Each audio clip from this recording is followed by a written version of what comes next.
Hello दोस्तों, welcome to you all on YouTube channel history study point. ਅੱਜ ਅਸੀਂ ਲੈ ਕੇ ਹਾਜ਼ਰ ਹਾਂ ਇੱਕ next topic extremist period 1905 to 1918, ਜਿਸ ਨੂੰ ਪੰਜਾਬੀ ਦੇ ਵਿੱਚ ਗਰਮਵਾਦੀ ਦਲ 1905 ਤੋਂ 1918 ਤੱਕ ਤੁਹਾਨੂੰ ਜਾਣਕਾਰੀ ਦੇਵਾਂਗੇ। ਆਓ ਅੱਜ ਦੇ ਟੌਪਿਕ ਦੀ ਸ਼ੁਰੂਆਤ ਕਰੀਏ। ਜਿਸ ਤਰ੍ਹਾਂ ਕਿ ਲਾਸਟ ਲੈਕਚਰ ਦੇ ਵਿੱਚ ਮੈਂ ਤੁਹਾਨੂੰ ਡਿਟੇਲ ਨਾਲ ਦੱਸ ਚੁੱਕਿਆ ਹਾਂ ਕਿ ਇੰਡੀਅਨ ਨੈਸ਼ਨਲ ਕਾਂਗਰਸ ਦੀ ਸਥਾਪਨਾ ਦਸੰਬਰ 1885 ਦੇ ਵਿੱਚ ਹੋਈ ਸੀ। ਇਸ ਦੀ ਸਥਾਪਨਾ ਏਓ ਹਿਊਮ, ਜੋ ਕਿ ਇੱਕ ਰਿਟਾਇਰਡ ICS ਆਫਿਸਰ ਸੀਗਾ, ਉਸ ਦੁਆਰਾ ਕੀਤੀ ਗਈ ਸੀ। ਇਸ ਦਾ ਫਸਟ ਸੈਸ਼ਨ ਗੋਕਲ ਦਾਸ ਤੇਜਪਾਲ ਸੰਸਕ੍ਰਿਤ ਕਾਲਜ ਬੰਬੇ ਵਿਖੇ ਹੋਇਆ ਸੀ। ਇਹਨਾਂ ਦੇ ਪਹਿਲੇ ਪ੍ਰੈਜ਼ੀਡੈਂਟ ਭੂਮੇਸ਼ ਚੰਦਰ ਬੈਨਰਜੀ ਸਨ। ਜਿਸ ਟਾਈਮ 'ਤੇ ਇੰਡੀਅਨ ਨੈਸ਼ਨਲ ਕਾਂਗਰਸ ਦੀ ਸਥਾਪਨਾ ਹੋਈ ਸੀ, ਉਸ ਟਾਈਮ 'ਤੇ ਭਾਰਤ ਦਾ ਵਾਇਸਰਾਏ ਲਾਰਡ ਡਫਰਨ ਸੀਗਾ। ਇਸ ਤੋਂ ਇਲਾਵਾ ਫਸਟ ਸੈਸ਼ਨ ਦੇ ਦੌਰਾਨ ਟੋਟਲ 72 ਡੈਲੀਗੇਟਸ ਨੇ ਇੰਡੀਅਨ ਨੈਸ਼ਨਲ ਕਾਂਗਰਸ ਦੇ ਸੈਸ਼ਨ ਵਿੱਚ ਪਾਰਟੀਸਪੇਟ ਕੀਤਾ ਸੀ। ਸਾਡੀ lecture series Indian freedom struggle 'ਤੇ ਚੱਲ ਰਹੀ ਹੈ। ਮੋਡਰੇਟਸ ਵੀ ਹੈਵ ਡਨ। ਅੱਜ ਅਸੀਂ ਗਰਮਵਾਦੀ ਕਰਨ ਜਾ ਰਹੇ ਹਾਂ। ਗਾਂਧੀਅਨ ਪੀਰੀਅਡ ਬਾਰੇ ਤੁਸੀਂ ਨੈਕਸਟ ਵੀਡੀਓ ਦੇ ਵਿੱਚ ਦੇਖੋਗੇ। ਹਾਂਜੀ, ਆਪਾਂ ਸਟਾਰਟ ਕਰਨ ਲੱਗੇ ਹਾਂ। ਗਰਮਵਾਦੀਆਂ ਦਾ ਭਾਰਤ ਦੇ ਵਿੱਚ ਕਿਸ ਤਰ੍ਹਾਂ ਉਥਾਨ ਹੁੰਦਾ ਹੈ। ਸਭ ਤੋਂ ਪਹਿਲਾਂ ਕੌਜ਼ ਕਰਾਂਗੇ ਇਸ ਦੇ ਕਿਹੜੇ ਕੌਜ਼ ਸਨ ਜਿਸ ਦੇ ਕਾਰਨ ਗਰਮਵਾਦੀਆਂ ਨੇ ਭਾਰਤ ਦੇ ਵਿੱਚ ਉਥਾਨ ਕੀਤਾ ਅਤੇ ਉਸ ਤੋਂ ਬਾਅਦ ਭਾਰਤੀ ਸੁਤੰਤਰਤਾ ਅੰਦੋਲਨ ਦੇ ਵਿੱਚ ਬਹੁਤ ਹੀ ਅਹਿਮ ਯੋਗਦਾਨ ਪਾਇਆ। ਸਭ ਤੋਂ ਪਹਿਲਾਂ ਦੇਖਿਆ ਕਿ ਜਿਹੜੀ ਅੰਗਰੇਜ਼ਾਂ ਦੀ ਰੀਅਲ ਪਿਕਚਰ ਸੀ ਉਹ ਐਕਸਪੋਜ਼ ਹੋ ਚੁੱਕੀ ਸੀ, ਕਿਉਂਕਿ 20 ਸਾਲ ਤੱਕ ਉਦਾਰਵਾਦੀਆਂ ਨੇ ਬੜੇ ਹੀ ਸੋਹਣੇ ਤਰੀਕੇ ਨਾਲ ਅੰਗਰੇਜ਼ੀ ਸਰਕਾਰ ਦਾ ਪਟੀਸ਼ਨਸ ਦੇ ਥਰੂ, ਮੀਟਿੰਗਸ ਦੇ ਥਰੂ, ਮੈਮੋਰੈਂਡਮ ਦੇ ਥਰੂ ਉਹਨਾਂ ਦਾ ਵਿਰੋਧ ਕੀਤਾ। ਇਸ ਦੇ ਨਾਲ ਕੀ ਸੀ, ਕਾਫੀ ਜ਼ਿਆਦਾ ਪੋਲੀਟੀਕਲ ਅਵੇਅਰਨੈਸ ਭਾਰਤੀ ਲੋਕਾਂ ਦੇ ਵਿੱਚ ਆ ਚੁੱਕੀ ਸੀ। ਇਸ ਤੋਂ ਇਲਾਵਾ ਸੈਕੰਡ ਪੁਆਇੰਟ ਸੀਗਾ ਜਿਹੜਾ ਗਰੋਥ ਆਫ ਸੈਲਫ ਰਿਸਪੈਕਟ, ਜਿਹੜਾ ਸੀ ਭਾਰਤੀਆਂ ਦੇ ਵਿੱਚ ਉਹ ਹੋ ਚੁੱਕੀ ਸੀ। ਹੁਣ ਭਾਰਤੀ ਆਪਣੇ ਆਪ ਨੂੰ ਇਹ ਸਮਝਣ ਲੱਗ ਗਏ ਸਨ ਕਿ ਅਸੀਂ ਇੰਡੀਆ ਨੂੰ ਖੁਦ ਲੀਡ ਕਰ ਸਕਦੇ ਹਾਂ, ਸਾਨੂੰ ਬ੍ਰਿਟਿਸ਼ਰ ਦੀ ਇੱਥੇ ਲੋੜ ਨਹੀਂ ਹੈ। ਇਹ ਵੀ ਇੱਕ ਬਹੁਤ ਵੱਡੀ ਚੀਜ਼ ਸੀਗੀ ਜਿਹੜੀ ਕਿ 1885 ਦੇ ਵਿੱਚ ਇੰਡੀਅਨ ਨੈਸ਼ਨਲ ਕਾਂਗਰਸ ਦੀ ਸਥਾਪਨਾ ਤੋਂ ਬਾਅਦ ਭਾਰਤੀਆਂ ਦੇ ਵਿੱਚ ਦੇਖਣ ਨੂੰ ਮਿਲੀ। ਇਸ ਤੋਂ ਇਲਾਵਾ ਫਰਸਟ੍ਰੇਸ਼ਨ ਬਹੁਤ ਆ ਚੁੱਕੀ ਸੀ, ਕਿਉਂਕਿ ਮੋਡਰੇਟਸ ਨੇ ਕਾਫੀ ਜ਼ਿਆਦਾ ਡਿਮਾਂਡਸ ਰੱਖੀਆਂ ਸਨ ਅੰਗਰੇਜ਼ੀ ਸਰਕਾਰ ਦੇ ਸਾਹਮਣੇ। ਉਹ ਮੀਟਿੰਗਸ ਕਰਦੇ ਸਨ, ਉਹਨਾਂ ਨੂੰ ਮੈਮੋਰੈਂਡਮਸ ਦਿੰਦੇ ਸਨ, ਰਿਕੁਐਸਟ ਕਰਦੇ ਸਨ, ਪਰੰਤੂ ਉਹਨਾਂ ਦੀ ਜਿਹੜੀ ਸੀਗੀ ਡਿਮਾਂਡ ਨਹੀਂ ਮੰਨੀ ਜਾ ਰਹੀ ਸੀ। 1892 ਦਾ ਇੰਡੀਅਨ ਕੌਂਸਲ ਐਕਟ ਸੀ ਜਿਹੜਾ, ਉਹੀ ਇਕੱਲਾ ਪਾਸ ਕੀਤਾ ਗਿਆ ਸੀ। ਇਸ ਦੇ ਨਾਲ ਵੀ ਮੋਡਰੇਟਸ ਅਤੇ ਇੰਡੀਅਨ ਲੋਕ ਜ਼ਿਆਦਾ ਖੁਸ਼ ਨਹੀਂ ਹੋਏ, ਕਿਉਂਕਿ ਇਸ ਦੇ ਰਾਹੀਂ ਭਾਵੇਂ ਭਾਰਤੀਆਂ ਦੀ ਗਿਣਤੀ ਅੰਪੀਰੀਅਲ ਅਤੇ ਪ੍ਰੋਵਿੰਸ਼ੀਅਲ ਲੈਵਲ 'ਤੇ ਵਧਾ ਦਿੱਤੀ ਗਈ, ਪਰੰਤੂ ਬਹੁਤ ਘੱਟ ਵਧਾਈ ਗਈ ਅਤੇ ਉਹਨਾਂ ਨੂੰ ਕਿਸੇ ਵੀ ਤਰ੍ਹਾਂ ਦੇ ਰਾਈਟਸ ਨਹੀਂ ਦਿੱਤੇ ਗਏ, ਜਿਸ ਦੇ ਕਾਰਨ ਕੀ ਸੀ, ਭਾਰਤੀਆਂ ਦੇ ਵਿੱਚ ਫਰਸਟ੍ਰੇਸ਼ਨ ਦੀ ਭਾਵਨਾ ਸੀ ਕਿ ਅਸੀਂ ਪਟੀਸ਼ਨਸ ਕਰ ਰਹੇ ਹਾਂ, ਗੌਰਮੈਂਟ ਨੂੰ ਡਿਮਾਂਡਸ ਦੇ ਰਹੇ ਹਾਂ, ਬਟ ਗੌਰਮੈਂਟ ਸਾਡੀਆਂ ਡਿਮਾਂਡਸ ਨੂੰ ਪੂਰਾ ਨਹੀਂ ਕਰ ਰਹੀ। ਇਹ ਵੀ ਇੱਕ ਰੀਜ਼ਨ ਸੀ ਕਿ ਜਿਹੜਾ ਐਕਸਟ੍ਰੀਮਿਸਟ ਸੀ ਉਹਨਾਂ ਨੇ ਭਾਰਤ ਦੇ ਵਿੱਚ ਜਨਮ ਲੈਣਾ ਸ਼ੁਰੂ ਕਰ ਦਿੱਤਾ ਸੀ। ਇਸ ਤੋਂ ਨੈਕਸਟ ਪੁਆਇੰਟ ਹੈ ਐਜੂਕੇਸ਼ਨ ਦਾ ਬਹੁਤ ਅਹਿਮ ਰੋਲ ਸੀ, ਕਿਉਂਕਿ 1835 ਦੇ ਵਿੱਚ ਭਾਰਤ ਦੇ ਵਿੱਚ ਅੰਗਰੇਜ਼ੀ ਨੂੰ ਮੀਡੀਅਮ ਆਫ ਇੰਸਟਰਕਸ਼ਨ ਦੇ ਤੌਰ 'ਤੇ ਲਾਗੂ ਕਰ ਦਿੱਤਾ ਗਿਆ ਸੀ, ਜਿਸ ਤੋਂ ਬਾਅਦ ਕਾਫੀ ਜ਼ਿਆਦਾ ਭਾਰਤੀ ਅੰਗਰੇਜ਼ੀ ਸਿੱਖਣੀ ਸ਼ੁਰੂ ਕਰ ਦਿੱਤੀ ਅਤੇ ਹੌਲੀ ਹੌਲੀ ਪੜ੍ਹ ਕੇ ਨੌਕਰੀਆਂ ਦੇ ਯੋਗ ਹੋ ਗਏ। ਪਰੰਤੂ ਨੌਕਰੀਆਂ ਉਹਨਾਂ ਨੂੰ ਬਹੁਤ ਹੀ ਲੋ ਪੇਡ ਕੀਤੀਆਂ ਜਾਂਦੀਆਂ ਸਨ, ਘੱਟ ਤਨਖਾਹਾਂ ਦਿੱਤੀਆਂ ਜਾਂਦੀਆਂ ਸਨ, ਜਿਸ ਦੀ ਵਜ੍ਹਾ ਸੀ ਕਿ ਉਹ ਅੰਗਰੇਜ਼ੀ ਸਰਕਾਰ ਦੇ ਇੱਕ ਤਰ੍ਹਾਂ ਨਾਲ ਅੰਗੇਸਟ ਹੋ ਗਈ। ਇਸ ਤੋਂ ਬਾਅਦ ਇਸ ਟਾਈਮ 'ਤੇ ਇੰਟਰਨੈਸ਼ਨਲ ਜਿਹੜੀਆਂ ਇਵੈਂਟਸ ਹੋ ਰਹੀਆਂ ਸਨ ਉਹਨਾਂ ਦਾ ਵੀ ਬਹੁਤ ਜ਼ਿਆਦਾ ਪ੍ਰਭਾਵ ਹੋਇਆ, ਕਿਉਂਕਿ ਇਥੋਪੀਅਨ ਇੱਕ ਬਹੁਤ ਸਮਾਲ ਕੰਟਰੀ ਸੀ ਜਿਸ ਨੇ ਇਟਾਲੀਅਨ ਨੂੰ ਹਰਾ ਦਿੱਤਾ ਸੀ 1896 ਦੇ ਵਿੱਚ। ਇਸ ਤੋਂ ਇਲਾਵਾ ਰਸ਼ੀਆ ਨੂੰ ਹਰਾਇਆ ਗਿਆ ਸੀ ਜਾਪਾਨ ਦੇ ਦੁਆਰਾ 1905 ਦੇ ਵਿੱਚ। ਇਸ ਤਰ੍ਹਾਂ ਕੀ ਹੈ, ਇਹ ਇੱਕ ਬਹੁਤ ਇੰਪੋਰਟੈਂਟ ਘਟਨਾ ਮੰਨੀ ਜਾਂਦੀ ਹੈ, ਕਿਉਂਕਿ ਉਸ ਟਾਈਮ 'ਤੇ ਕਰਾਚੀ ਕ੍ਰੋਨਿਕਲ ਜਿਹੜਾ ਨਿਊਜ਼ਪੇਪਰ ਸੀਗਾ ਉਸਨੇ 18 ਜੂਨ 1905 ਦੇ ਵਿੱਚ ਇਸ ਘਟਨਾ ਨੂੰ ਬਿਆਨ ਕੀਤਾ ਸੀ। ਉਹਨਾਂ ਨੇ ਕਿਹਾ ਸੀ ਅਗਰ ਜਾਪਾਨ ਰਸ਼ੀਆ ਨੂੰ ਹਰਾ ਸਕਦਾ ਹੈ, India can also drive the England from India. ਇਹ ਬਹੁਤ ਇੰਪੋਰਟੈਂਟ ਘਟਨਾ ਸੀ। ਇਸ ਤਰ੍ਹਾਂ ਦੀ ਇਵੈਂਟਸ ਹੋਣ ਦੇ ਨਾਲ ਭਾਰਤੀਆਂ ਦੇ ਮਨੋਬਲ ਬਹੁਤ ਉੱਚਾ ਹੋਇਆ ਅਤੇ ਉਹਨਾਂ ਨੇ ਸੋਚਣਾ ਸ਼ੁਰੂ ਕਰ ਦਿੱਤਾ ਕਿ we can also defeat the Britisher and also can expel the Britisher from India. ਇਸ ਤਰ੍ਹਾਂ ਇਹ ਵੀ ਬਹੁਤ ਇੰਪੋਰਟੈਂਟ ਘਟਨਾਵਾਂ ਸੀ ਜਿਹੜੀਆਂ ਕਿ ਇੰਟਰਨੈਸ਼ਨਲ ਲੈਵਲ 'ਤੇ ਹੋ ਰਹੀਆਂ ਸਨ।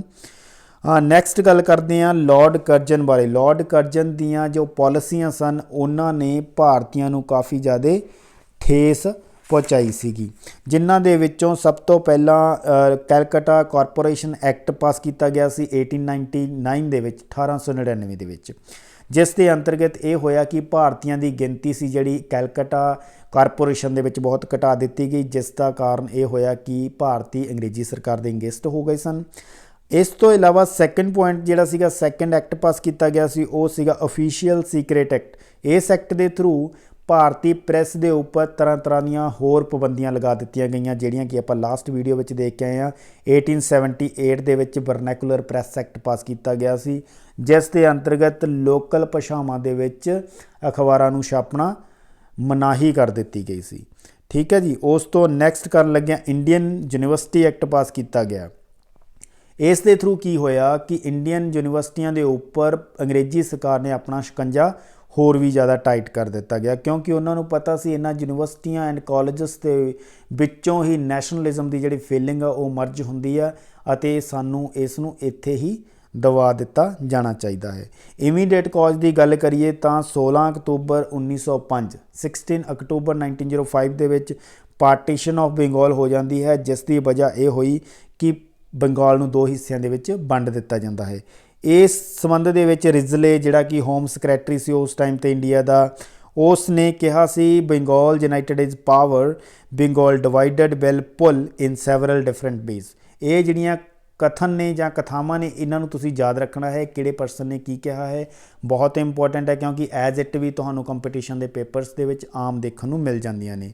ਇਸ ਤਰ੍ਹਾਂ ਰਿਜ਼ਲੇ ਨੇ ਕਿਹਾ ਸੀ ਬੰਗਾਲ ਯੂਨਾਈਟਿਡ ਪਾਵਰ ਹੈ, ਇਸ ਨੂੰ ਅਸੀਂ ਅਲੱਗ-ਅਲੱਗ ਕਰਕੇ ਇਸ ਦੀ ਨੈਸ਼ਨਲਿਜ਼ਮ ਦੀ ਭਾਵਨਾ ਜਿਹੜੀ ਹੈਗੀ ਆ, ਜਿਹੜੀ ਉੱਠ ਰਹੀ ਆ, ਉਸ ਨੂੰ ਇੱਥੇ ਹੀ ਦਬਾ ਦੇਵਾਂਗੇ। ਤੁਹਾਨੂੰ ਮੈਂ ਦੱਸਣਾ ਚਾਹਾਂਗਾ ਇੱਥੇ ਬੰਗਾਲ, ਪੰਜਾਬ ਐਂਡ ਮਹਾਰਾਸ਼ਟਰਾ ਜਿਹੜੇ 3 ਪਲੇਸ ਸਨ ਉਹਨਾਂ ਦੇ ਵਿੱਚ ਸਭ ਤੋਂ ਜ਼ਿਆਦਾ ਰਾਸ਼ਟਰਵਾਦ ਦੀ ਭਾਵਨਾ ਤੇਜ਼ ਗਤੀ ਨਾਲ ਚੱਲ ਰਹੀ ਸੀ। ਹਾਂਜੀ, ਇਸ ਤੋਂ ਬਾਅਦ ਆਪਾਂ ਐਕਸਟ੍ਰੀਮਿਸਟ ਪੀਰੀਅਡ ਦੀ ਗੱਲ ਕਰਨ ਲੱਗਿਆ ਕਿ ਅਪਰੋਕਸੀਮੇਟਲੀ 14 ਈਅਰਸ ਦੇ ਟਾਈਮ ਤੱਕ ਇਹ ਆਪਣੇ ਆਪ ਨੂੰ ਐਕਟੀਵੇਟ ਰੱਖਦਾ ਹੈ, ਕਿਉਂਕਿ 1905 ਦੇ ਵਿੱਚ ਬੰਗਾਲ ਡਿਵੀਜ਼ਨ ਹੋ ਜਾਂਦੀ ਹੈ। ਉਸ ਤੋਂ ਬਾਅਦ ਇਹ ਪ੍ਰੋਪਰ ਐਕਟੀਵੇਟ ਕਰਦਾ ਹੈ ਜਦੋਂ ਤੱਕ ਮਹਾਤਮਾ ਗਾਂਧੀ ਜੀ ਦੀ ਇੰਡੀਅਨ ਫਰੀਡਮ ਸਟਰਗਲ ਦੇ ਵਿੱਚ ਐਂਟਰੀ ਨਹੀਂ ਹੁੰਦੀ। ਇਸ ਦੇ ਲੀਡਰਸ ਦੇ ਬਾਰੇ ਵਿੱਚ ਜਾਣਦੇ ਹਾਂ। ਬਾਲ ਗੰਗਾਧਰ ਤਿਲਕ, ਲਾਲਾ ਲਾਜਪਤ ਰਾਏ, ਬਿਪਨ ਚੰਦਰ ਪਾਲ। ਇਹਨਾਂ ਨੂੰ ਸ਼ਾਰਟ ਫਾਰਮ ਦੇ ਵਿੱਚ ਲਾਲ ਬਾਲ ਪਾਲ ਕਿਹਾ ਜਾਂਦਾ ਹੈ, ਇਹ ਤੁਸੀਂ ਐਂਡ ਬਾਲ ਕਿਹਾ ਜਾਂਦਾ ਹੈ। ਠੀਕ ਹੈ, ਇਹਨਾਂ ਨੂੰ ਤੁਸੀਂ ਯਾਦ ਰੱਖਣਾ ਹੈ। ਤਿੰਨੋਂ ਬੰਦੇ ਬਾਲ ਗੰਗਾਧਰ ਤਿਲਕ ਫਰੋਮ ਮਹਾਰਾਸ਼ਟਰਾ, ਲਾਲਾ ਲਾਜਪਤ ਰਾਏ ਪੰਜਾਬ ਨੂੰ ਬਿਲੋਂਗ ਕਰਦੇ ਸਨ, ਬਿਪਨ ਚੰਦਰ ਪਾਲ ਬੰਗਾਲ ਨੂੰ ਬਿਲੋਂਗ ਕਰਦੇ ਸਨ, ਜਿਨ੍ਹਾਂ ਨੇ ਆਪਣੀਆਂ ਗਤੀਵਿਧੀਆਂ ਇਹਨਾਂ ਵੱਖ-ਵੱਖ ਸੂਬਿਆਂ ਦੇ ਵਿੱਚ ਤੇਜ਼ ਗਤੀ ਨਾਲ ਚਲਾਈਆਂ ਸਨ। ਇਹਨਾਂ ਤੋਂ ਇਲਾਵਾ ਅਰਵਿੰਦੋ ਘੋਸ਼, ਜਿਨ੍ਹਾਂ ਦਾ ਬਹੁਤ ਅਹਿਮ ਯੋਗਦਾਨ ਸੀਗਾ ਗਰਮਵਾਦੀ ਧੜੇ ਦੇ ਦੌਰਾਨ। ਇਸ ਤੋਂ ਇਲਾਵਾ ਰਾਜ ਨਰਾਇਣ ਬੋਸ ਐਂਡ AK ਦੱਤ, ਇਹਨਾਂ ਲੀਡਰਸ ਦੇ ਵੀ ਤੁਸੀਂ ਨਾਮ ਯਾਦ ਰੱਖਣੇ ਹਨ। ਹਾਂਜੀ, ਇਹ ਜਿਹੜੇ ਟ੍ਰੀਓ ਸੀਗੇ 3 ਲੀਡਰ ਸਨ ਲਾਲ ਬਾਲ ਪਾਲ, ਉਹਨਾਂ ਬਾਰੇ ਅਸੀਂ ਜਾਣਕਾਰੀ ਹਾਸਲ ਕਰਨ ਲੱਗੇ ਹਾਂ। ਬਾਲ ਗੰਗਾਧਰ ਤਿਲਕ ਜੀ ਮਹਾਰਾਸ਼ਟਰ ਨੂੰ ਬਿਲੋਂਗ ਕਰਦੇ ਸਨ, ਉਹਨਾਂ ਨੂੰ ਲੋਕਮਾਨਿਆ ਤਿਲਕ ਕਿਹਾ ਜਾਂਦਾ ਸੀ। ਇਹ ਜੋ ਮੈਂ ਤੁਹਾਨੂੰ ਹੁਣ ਦੱਸ ਰਿਹਾ ਹਾਂ ਇਹ ਅਕਸਰ ਵੱਖ-ਵੱਖ ਕੰਪੀਟੀਸ਼ਨ ਦੇ ਪੇਪਰਾਂ ਦੇ ਵਿੱਚ ਤੁਹਾਨੂੰ ਆਮ ਦੇਖਣ ਨੂੰ ਮਿਲਦੇ ਹਨ। So you can pause the video, just you have to remember these. ਇਸ ਦੇ ਵਿੱਚ ਬਾਲ ਗੰਗਾਧਰ ਤਿਲਕ ਨੂੰ ਲੋਕਮਾਨਿਆ ਤਿਲਕ ਵੀ ਕਿਹਾ ਜਾਂਦਾ ਹੈ, ਇਸ ਨੂੰ ਫਾਦਰ ਆਫ ਇੰਡੀਅਨ ਅਨਰੈਸਟ ਵੀ ਕਿਹਾ ਜਾਂਦਾ ਹੈ। ਇਸ ਤੋਂ ਇਲਾਵਾ ਇਹਨਾਂ ਨੇ ਗਣਪਤੀ ਫੈਸਟੀਵਲ 1893 ਦੇ ਵਿੱਚ, ਸ਼ਿਵਾਜੀ ਫੈਸਟੀਵਲ 1895 ਦੇ ਵਿੱਚ ਮਾਸਸ ਨੂੰ, ਲੋਕਾਂ ਨੂੰ ਆਪਣੇ ਨਾਲ ਜੋੜਨ ਦੇ ਲਈ ਇਹਨਾਂ ਚੀਜ਼ਾਂ ਦੀ ਵਰਤੋਂ ਕੀਤੀ। ਇਸ ਤੋਂ ਇਲਾਵਾ ਇਹਨਾਂ ਨੇ 2 ਨਿਊਜ਼ਪੇਪਰ ਸੀ ਜਿਹੜੇ ਐਡਿਟ ਕੀਤੇ ਸੀ, ਮਰਾਠਾ ਐਂਡ ਕੇਸਰੀ, ਇਹ ਵੀ ਤੁਹਾਨੂੰ ਯਾਦ ਰੱਖਣ ਦੀ ਲੋੜ ਹੈ। ਇਸ ਤੋਂ ਇਲਾਵਾ ਆਪਾਂ ਸੈਕੰਡ ਦੀ ਗੱਲ ਕਰਨ ਲੱਗੇ ਹਾਂ, ਲਾਲਾ ਲਾਜਪਤ ਰਾਏ ਬਿਲੋਂਗ ਟੂ ਪੰਜਾਬ। ਇਹਨਾਂ ਨੂੰ ਪੰਜਾਬ ਕੇਸਰੀ ਵੀ ਕਿਹਾ ਜਾਂਦਾ ਹੈ ਅਤੇ ਪੰਜਾਬ ਦਾ ਸ਼ੇਰ ਵੀ ਕਿਹਾ ਜਾਂਦਾ ਹੈ, ਲਾਇਨ ਆਫ ਪੰਜਾਬ ਵੀ ਕਿਹਾ ਜਾਂਦਾ ਹੈ। ਇਹਨਾਂ ਨੇ ਪੰਜਾਬੀ ਨਿਊਜ਼ਪੇਪਰ ਨੂੰ ਐਡਿਟ ਕੀਤਾ ਸੀਗਾ। ਇਹਨਾਂ ਨੇ ਇੱਕ ਬੁੱਕ ਲਿਖੀ ਹੈ ਜਿਸ ਦਾ ਨਾਮ ਹੈ ਅਨਹੈਪੀ ਇੰਡੀਆ, ਇਸ ਨੂੰ ਤੁਸੀਂ ਯਾਦ ਕਰਨਾ ਹੈ। ਸਾਈਮਨ ਕਮਿਸ਼ਨ 1928 ਦੇ ਵਿੱਚ ਭਾਰਤ ਦੇ ਵਿੱਚ ਐਂਟਰ ਹੁੰਦਾ ਹੈ। ਉਸ ਸਮੇਂ ਇਹਨਾਂ ਨੇ ਉਸ ਦਾ ਗੋ ਬੈਕ ਦੇ ਨਾਅਰੇ ਦੇ ਵਿੱਚ ਲਾਉਣ ਦੇ ਨਾਲ ਹੀ ਸ਼ਾਮਲ ਹੋਏ ਸਨ, ਉਸ ਦਾ ਵਿਰੋਧ ਕੀਤਾ ਸੀ, ਜਿਸ ਦੀ ਵਜ੍ਹਾ ਕਰਕੇ ਇਹਨਾਂ ਦੇ ਇੱਕ ਲਾਠੀ ਲੱਗੀ ਅਤੇ ਇਹਨਾਂ ਦੀ ਮੌਤ ਹੋ ਜਾਂਦੀ ਹੈ। ਇਸ ਤੋਂ ਬਾਅਦ ਬਿਪਨ ਚੰਦਰ ਪਾਲ ਦੀ ਗੱਲ ਕਰਨ ਲੱਗੇ ਹਾਂ, ਉਹਨਾਂ ਨੂੰ father of revolutionary thoughts in India ਕਿਹਾ ਜਾਂਦਾ ਹੈ। ਇਹ ਵੀ ਜਿਹੜੇ ਸੀਗੇ ਐਕਸਟ੍ਰੀਮਿਸਟ ਪੀਰੀਅਡ ਦੇ ਬਹੁਤ ਇੰਪੋਰਟੈਂਟ ਲੀਡਰ ਸਨ। ਇਸ ਤੋਂ ਇਲਾਵਾ ਇੱਕ ਹੋਰ ਕੁਐਸਚਨ ਵਾਰ-ਵਾਰ ਵੱਖ-ਵੱਖ ਪੇਪਰਸ ਦੇ ਵਿੱਚ ਆਉਂਦਾ ਹੈ ਕਿ ਉਹ ਕਿਹੜਾ ਲੀਡਰ ਸੀ ਜੋ ਆਪਣਾ political career as a moderate ਸ਼ੁਰੂ ਕਰਦਾ ਹੈ ਪਰੰਤੂ ਬਾਅਦ ਦੇ ਵਿੱਚ ਉਹ ਗਰਮਵਾਦੀ ਬਣ ਜਾਂਦਾ ਹੈ। ਉਹ ਇਹੀ ਸੀਗਾ ਬਿਪਨ ਚੰਦਰ ਪਾਲ। ਇਸੇ ਪਰਸਨ ਦਾ ਤੁਸੀਂ ਨਾਮ ਯਾਦ ਰੱਖਣਾ ਹੈ। ਇਹਨਾਂ ਦੇ ਕੰਮ ਕਰਨ ਦੇ ਕਿਹੜੇ-ਕਿਹੜੇ ਤਰੀਕੇ ਸਨ? ਸਭ ਤੋਂ ਪਹਿਲਾਂ ਇਹਨਾਂ ਨੇ ਸਵਰਾਜ ਘੋਸ਼ਿਤ ਕੀਤਾ ਸੀਗਾ ਕਿ ਸਾਨੂੰ ਸਵਰਾਜ ਚਾਹੀਦਾ ਹੈ, ਕੰਪਲੀਟ ਇੰਡੀਪੈਂਡੈਂਸ ਚਾਹੀਦੀ ਹੈ। ਇਸ ਤੋਂ ਇਲਾਵਾ ਅਸੀਂ ਕੋਈ ਚੀਜ਼ ਦੀ ਮੰਗ ਨਹੀਂ ਕਰਾਂਗੇ। ਇਸ ਦੇ ਨਾਲ ਹੀ ਤਿਲਕ ਜੀ ਦਾ ਨਾਮ ਤੁਸੀਂ ਯਾਦ ਰੱਖਣਾ ਹੈ। ਤਿਲਕ ਨੇ ਇੱਕ ਨਾਅਰਾ ਲਗਾਇਆ ਸੀ, swaraj is my birth right, I shall have it. ਠੀਕ ਹੈ ਜੀ, it is also very important. ਤੁਸੀਂ ਇਸ ਨੂੰ ਯਾਦ ਰੱਖਣਾ ਹੈ ਕਿ ਸਵਰਾਜ ਸਾਡਾ ਜਨਮ ਸਿੱਧ ਅਧਿਕਾਰ ਹੈ, ਅਸੀਂ ਇਸ ਦੀ ਪ੍ਰਾਪਤੀ ਕਰਕੇ ਹੀ ਰਹਾਂਗੇ। ਬਾਲ ਗੰਗਾਧਰ ਤਿਲਕ ਜੀ ਨੇ ਕਿਹਾ ਸੀ। ਕਦੋਂ ਕਿਹਾ ਸੀ? 1916 ਦੇ ਵਿੱਚ ਲਖਨਊ ਪੈਕਟ ਹੁੰਦਾ ਹੈ, ਉਸ ਸਮੇਂ ਦੇ ਦੌਰਾਨ ਕਿਹਾ ਸੀ। ਜਦੋਂ ਲਖਨਊ ਪੈਕਟ ਦੇ ਬਾਰੇ ਵਿੱਚ ਮੈਂ ਡਿਫਰੈਂਟ ਇੱਕ ਵੀਡੀਓ ਲੈ ਕੇ ਆਇਆ ਹਾਂ। ਹਿੰਦੂ ਮੁਸਲਿਮ ਯੂਨਿਟੀ ਦੇ ਲਈ ਸੀ। ਮੋਡਰੇਟ ਅਤੇ ਐਕਸਟ੍ਰੀਮਿਸਟ, ਗਰਮਵਾਦੀ ਅਤੇ ਨਰਮਵਾਦੀ ਜਿਹੜੇ ਸੀਗੇ ਦੋਨੇ ਇਸ ਪੈਕਟ ਦੇ ਥਰੂ ਰੀਯੂਨਾਈਟਡ ਵੀ ਹੋਏ ਸਨ, ਇਕੱਠੇ ਵੀ ਹੋਏ ਸਨ। ਇਸ ਤੋਂ ਇਲਾਵਾ ਕਹਿੰਦੇ ਅਸੀਂ ਪੈਸਿਵ ਰੈਸਿਸਟੈਂਸ ਦੇਣੀ ਹੈ, ਪੂਰੇ ਜ਼ੋਰਦਾਰ ਤਰੀਕੇ ਦੇ ਨਾਲ ਵਿਰੋਧ ਕਰਨਾ ਹੈ ਬ੍ਰਿਟਿਸ਼ ਗੌਰਮੈਂਟ ਦਾ, ਉਸ ਦੇ ਨਾਲ ਕਿਸੇ ਵੀ ਤਰ੍ਹਾਂ ਦੀ ਕੋਆਪਰੇਸ਼ਨ ਨਹੀਂ ਕਰਾਂਗੇ। ਇਸ ਸਮੇਂ 'ਤੇ ਸਵਾਮੀ ਵਿਵੇਕਾਨੰਦ ਜੀ ਲਿਖਦੇ ਸਨ ਕਿ the only hope of India is from the masses, the upper classes are physically and morally dead. ਉਹਨਾਂ ਨੇ ਕਿਹਾ ਸੀ ਕਿ ਸਾਨੂੰ ਇੱਕੋ ਇੱਕ ਆਸ ਹੈ ਜਿਹੜੀ ਉਹ ਆਮ ਲੋਕਾਂ ਤੋਂ ਹੈ ਕਿ ਲੋਕ ਹੀ ਅੱਗੇ ਆਉਣਗੇ ਅਤੇ ਅੰਗਰੇਜ਼ਾਂ ਨੂੰ ਭਾਰਤ ਦੇ ਵਿੱਚੋਂ ਬਾਹਰ ਕੱਢਣਗੇ। ਜਿਹੜੀ ਅਪਰ ਕਲਾਸ ਹੈ ਉਹ ਸਰੀਰਕ ਤੌਰ 'ਤੇ ਅਤੇ ਮੋਰਲ ਤੌਰ 'ਤੇ, ਮੌਲਿਕਤਾ ਦੇ ਤੌਰ 'ਤੇ ਮਰ ਚੁੱਕੀ ਹੈ। ਇਹਨਾਂ ਦਾ ਇੱਕ ਹੋਰ ਮੈਥਡ ਸੀਗਾ ਕਿ ਸਰਕਾਰ ਦਾ ਬਾਈਕਾਟ ਕੀਤਾ ਜਾਵੇ, ਉਸ ਦੀਆਂ ਸਰਵਿਸਿਜ਼ ਨੇ ਜਿਹੜੀਆਂ ਜੋ ਵੀ ਸੇਵਾਵਾਂ ਨੇ ਉਹਨਾਂ ਦਾ ਬਾਈਕਾਟ ਕੀਤਾ ਜਾਵੇ। ਇਸ ਦੇ ਨਾਲ ਨਾਲ ਕੀ ਕੀਤਾ ਜਾਵੇ? ਸਵਦੇਸ਼ੀ ਨੂੰ ਪ੍ਰਮੋਟ ਕੀਤਾ ਜਾਵੇ, ਸਵਦੇਸ਼ੀ ਦੇ ਵਿੱਚ ਆਪਣਾ ਬਲੀਵ ਪ੍ਰਗਟ ਕਰਨਾ ਚਾਹੀਦਾ ਹੈ। ਇਸ ਤੋਂ ਇਲਾਵਾ ਗਰਮਵਾਦੀ ਦਲ ਦੇ ਜਿਹੜੇ ਲੀਡਰ ਸਨ ਉਹ ਕਹਿੰਦੇ ਸਨ ਕਿ ਭਾਰਤੀਆਂ ਨੂੰ ਉੱਚੀਆਂ ਪੋਸਟਾਂ 'ਤੇ ਲਗਾਇਆ ਜਾਵੇ, ਭਾਵੇਂ ਉਹ ਮਿਲਟਰੀ ਨੇ ਭਾਵੇਂ ਸਿਵਲ ਨੇ, ਭਾਰਤੀਆਂ ਨੂੰ ਉੱਚੀਆਂ ਪੋਸਟਾਂ 'ਤੇ ਅਪੁਆਇੰਟ ਕੀਤਾ ਜਾਣਾ ਚਾਹੀਦਾ ਹੈ। ਇਸ ਤੋਂ ਇਲਾਵਾ ਇਹ ਬਲੀਵ ਕਰਦੇ ਸਨ, ਮੋਡਰੇਟਸ ਨਹੀਂ ਬਲੀਵ ਕਰਦੇ ਸਨ ਇਸ ਚੀਜ਼ ਦੇ ਵਿੱਚ। ਇਹ ਕਹਿੰਦੇ ਸਨ ਕਿ ਲੋਕਾਂ ਦੀ ਇਨਵੋਲਵਮੈਂਟ ਦੇ ਨਾਲ ਹੀ ਅੰਗਰੇਜ਼ਾਂ ਨੂੰ ਭਾਰਤ ਦੇ ਵਿੱਚੋਂ ਬਾਹਰ ਕੱਢਿਆ ਜਾ ਸਕਦਾ ਹੈ। ਉਹਨਾਂ ਦੀ ਇਨਵੋਲਵਮੈਂਟ ਬਹੁਤ ਇੰਪੋਰਟੈਂਟ ਹੈ। ਮੋਡਰੇਟਸ ਨੇ ਇਸ ਚੀਜ਼ ਵੱਲ ਜ਼ਿਆਦਾ ਕੋਈ ਧਿਆਨ ਨਹੀਂ ਦਿੱਤਾ ਸੀ। ਇਸ ਤੋਂ ਇਲਾਵਾ ਅੰਗਰੇਜ਼ਾਂ ਦੀਆਂ ਇੰਪੀਰੀਅਲਿਸਟਿਕ ਸਾਮਰਾਜਵਾਦੀ ਨੀਤੀਆਂ ਦੇ ਇਹ ਵਿਰੁੱਧ ਸਨ। ਉਹਨਾਂ ਦਾ ਸਾਮਰਾਜਵਾਦ, ਉਹਨਾਂ ਦਾ ਭਾਰਤ ਨੂੰ ਲੁੱਟਣਾ ਇਹਨਾਂ ਨੂੰ ਵਾਰ-ਵਾਰ ਕੱਟ ਰਿਹਾ ਸੀ। ਠੀਕ ਹੈ ਜੀ। ਇਸ ਤੋਂ ਇਲਾਵਾ ਇਹਨਾਂ ਨੇ ਸੈਲਫ ਰਿਸਪੈਕਟ ਭਾਰਤ ਦੇ ਲੋਕਾਂ ਦੇ ਵਿੱਚ ਭਰਨ ਦੀ ਪੂਰੀ ਕੋਸ਼ਿਸ਼ ਕੀਤੀ। ਇਹਨਾਂ ਨੇ ਅਸ਼ੋਕਾ, ਇਹਨਾਂ ਨੇ ਸ਼ਿਵਾਜੀ, ਮਹਾਰਾਣਾ ਪ੍ਰਤਾਪ ਅਤੇ ਰਾਣੀ ਲਕਸ਼ਮੀ ਬਾਈ ਦੀਆਂ ਐਗਜ਼ਾਮਪਲਸ ਦਿੱਤੀਆਂ ਕਿ we can do everything, just come and participate in the freedom struggle. ਹਾਂਜੀ, ਹੁਣ ਆਪਾਂ ਇਹਨਾਂ ਦੀਆਂ ਪ੍ਰਾਪਤੀਆਂ ਦੀ ਗੱਲ ਕਰਨ ਲੱਗੇ ਹਾਂ। ਇਹਨਾਂ ਨੇ ਭਾਰਤੀਆਂ ਦੇ ਵਿੱਚ ਨੈਸ਼ਨਲਿਜ਼ਮ ਦੀ ਫੀਲਿੰਗਸ ਨੂੰ ਬਹੁਤ ਜ਼ਿਆਦਾ ਵਧਾ ਦਿੱਤਾ। ਇਸ ਤੋਂ ਇਲਾਵਾ ਕਾਫੀ ਜ਼ਿਆਦਾ ਜਿਹੜੀਆਂ ਸੀਗੀਆਂ ਰੈਵੋਲੂਸ਼ਨਰੀ ਐਕਟੀਵਿਟੀਜ਼, ਰੈਵੋਲੂਸ਼ਨਰੀ ਜਿਹੜੀਆਂ ਸੀਗੀਆਂ ਉਹ ਸੰਸਥਾਵਾਂ ਹੋਂਦ ਵਿੱਚ ਆਉਣੀਆਂ ਸ਼ੁਰੂ ਹੋ ਗਈਆਂ।